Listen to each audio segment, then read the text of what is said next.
Hi, everybody. I'm Bob Marone for Westchester Talk Radio. And once again, we are with our friends at Hightower Westchester.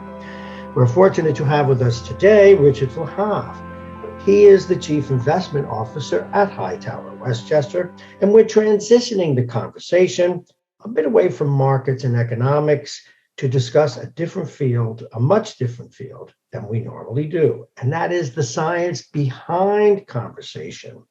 How does one navigate difficult conversations? Richard, can you tell us what motivated you to speak about this topic? Yeah. No, I appreciate it, Bob, and thanks for that intro. You know, this topic came up at a recent conference of ours, actually. A gentleman stepped up and, you know, we went from talking about markets and inflation and this and that, and then he talked about really the art of conversation, right? And I think, you know, my wife's a nurse. I'm in this role. I feel like we're both, you know, psychiatrists or, you know, to a certain extent. And I think so much of it is, you know, every case is different. People are different. But I think, you know, understanding what motivates them, what drives them, why they react this way, why they feel this way, and unpacking that, you know, difficult black box is something that we're tasked with pretty much on a daily basis. But it was really refreshing to hear someone talk about our business through that lens, because you know, there's a lot of different ways to get to a solution. And I'll discuss, you know, the whole fight or flight thing, et cetera. But, you know, I think so much of our conversations, as you mentioned in the question, is driven around an investment strategy, a tax strategy, when it's important to kind of take a step back and just evaluate yourself, how you come across to clients, how clients come across to you, or how you come across to family, right? And having these conversations across not just your work environment, but also at home. Okay, then get to the basics, Richard. What are the basics? Absolutely. I mean, I think we can all, you know, relate to this topic, right? And having difficult conversations. Everyone has them. I don't care who you are. You know, and the question that we always have, like, so what happens when we get upset? I think we can all, you know, remember the time when we get into an argument or have a difficult conversation and someone lashes out and says something they would never normally say, or they didn't mean to say. You know, when you get in those scenarios, your brain is bombarded with sensory information and stress. And, you know, from a scientific standpoint, you know, it activates these electrical and chemical reactions that give you that fight or flight syndrome, right? I mean, I see you smiling and laughing over there, but it's true, right? I mean, you kind of tense up and you're ready to fight and fight back. And I think those conversations are difficult, or those situations are difficult because you're not thinking rationally, right? You're not reacting like you normally would in a clear, you know, concise manner. So there's really two parts to the brain that dictate how we interact with people. And the first is that primitive part, which is that fight or flight, right? Whereas the newer part, or the neo-cortex, is what controls, you know, language and rational thought. And that neo-cortex piece is the commitment to really maintain rational thinking, planning, problem solving. So they're two very different structures. They both serve a purpose, as we all know.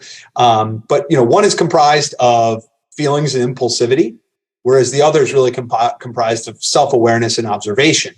And I think we all know which one suits us better at certain times. And I think just understanding, you know, what type of conversation is to be had and what the client or a friend or family member is trying to get across is really important.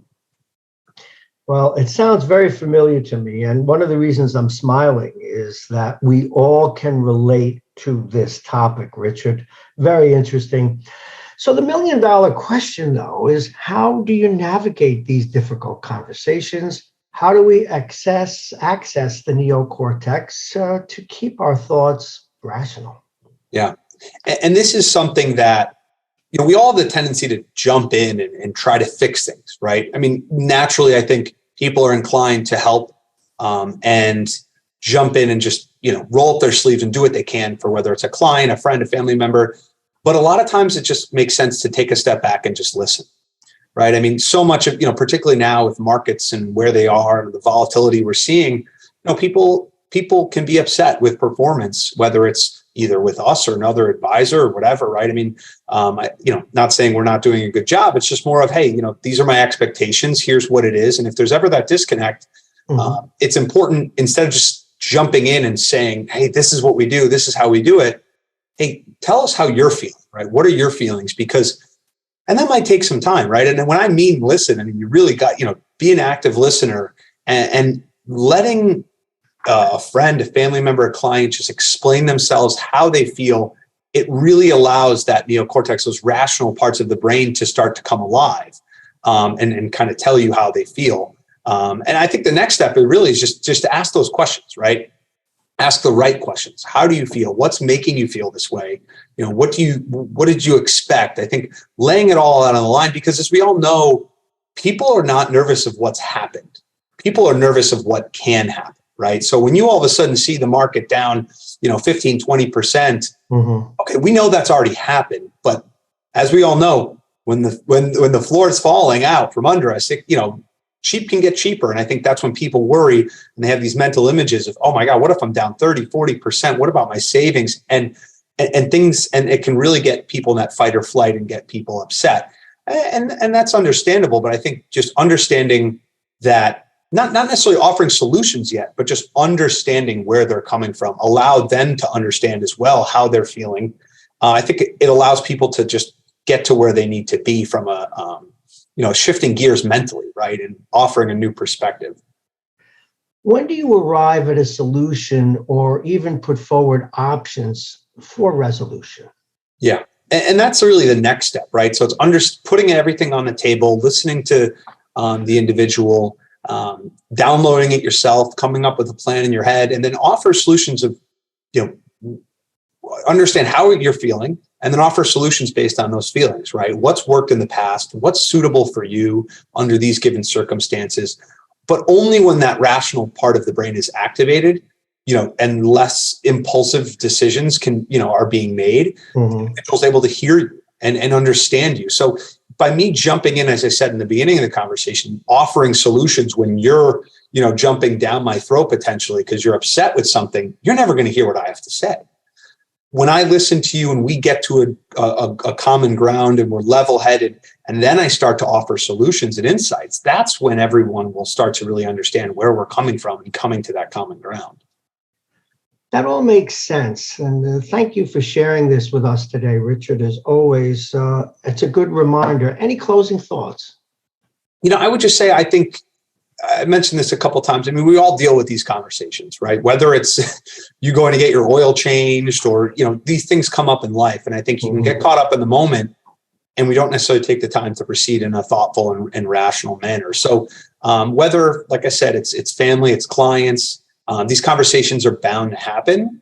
I think, it's easy to say these tools and talk about it, but taking a more balanced and thoughtful approach, I think, to anything we do, not only helps in any relationship, but just, from a day-to-day basis, just getting through life. So I think, really interesting topic. And I'd highly recommend, if you're in a client-facing role of any sort, going down this path and just understanding not only how conversations work, but also how you view conversations and how clients might as well. Well, I have to tell you, Richard, this is valuable information in all aspects of our life, including for we talk show hosts. As you know, we have to do a lot of talking and listening. But once again, a great job, Richard Flahive, the Chief Investment Officer at Hightower. Thank you so very much. Appreciate it, Bob. Thanks again. Have a great day. Hightower Westchester is a group of investment professionals registered with HighTower Securities, LLC, member FINRA and SIPC, and with HighTower Advisors, LLC, a registered investment advisor with the SEC. Securities are offered through HighTower Securities, LLC. Advisory services are offered through HighTower Advisors, LLC. This is not an offer to buy or sell securities. No investment process is free of risk, and there is no guarantee that the investment process or the investment opportunities referenced herein will be profitable. Past performance is not indicative of current or future performance and is not a guarantee. The investment opportunities referenced herein may not be suitable for all investors. All data and information referenced herein are from sources believed to be reliable. Any opinions, news, research, analyses, prices, or other information contained in this research is provided as a general market commentary. It does not constitute investment advice. Hightower Westchester and Hightower shall not in any way be liable for claims and make no expressed or implied representations or warranties as to the accuracy or completeness of the data and other information, or for statements or errors contained in or omissions from the obtained data and information referenced herein. The data and information are provided as of the date referenced. Such data and information are subject to change without notice. This podcast was created for informational purposes purposes only. The opinions expressed are solely those of Hightower Westchester and do not represent those of HighTower Advisors LLC or any of its affiliates. HighTower Advisors do not provide tax or legal advice. This material was not intended or written to be used or presented to any entity as tax advice or tax information. Tax laws vary based on the client's individual circumstances and can change at any time without notice. Clients are urged to consult their tax or legal advisor before establishing a retirement plan.